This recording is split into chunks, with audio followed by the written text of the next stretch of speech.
Je suis avec Madame Blo pour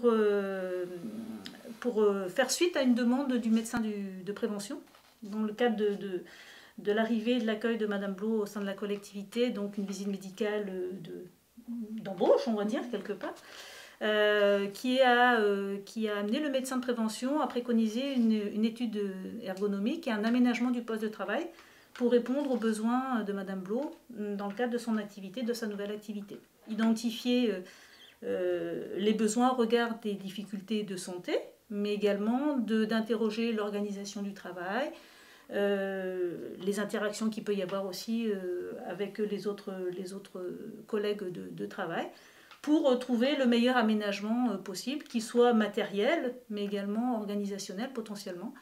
En l'occurrence, voilà, pour Madame Blo, on est sur une situation de travail sur écran qu'il faut aménager. L'idée, c'est vraiment de chercher à identifier les douleurs, le siège des douleurs, la raison des douleurs, et trouver des solutions techniques, techniques ou autres, hein, mais en tout cas, en l'occurrence, ce sont des solutions techniques qui vont permettre de soulager ces douleurs. Avant d'arriver dans la collectivité du département, j'ai exercé plusieurs métiers, dont celui d'aide-soignante.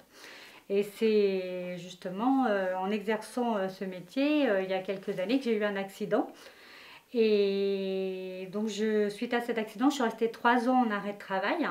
Et au bout de ces 3 ans, le médecin conseil de la sécurité sociale m'a déclaré inapte à reprendre ce métier-là.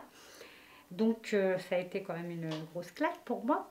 Et il a fallu faire un travail, que ce soit psychologique ou physiquement, parce que voilà, je savais qu'il y avait des choses que je ne pourrais plus faire, notamment porter. Et donc suite à ça, j'ai fait une reconversion, je fais un BTS d'assistante de gestion. J'ai postulé au sein du conseil départemental et ma candidature a été retenue pour faire un travail de contractuel. Comme il y a une politique justement de recrutement de personnel handicapé, j'ai pu postuler et j'ai été donc prise sur ce poste-là. Je travaille sur l'ensemble du département, donc ça représente, on va dire, 3200 agents. Et j'interviens sur tous les secteurs du département. Donc je peux intervenir auprès de personnel administratif, des travailleurs sociaux, mais également au niveau du technique, auprès des agents d'exploitation des routes, des agents des collèges. Donc tous les postes de la collectivité. Une centaine de métiers concernés dans la collectivité.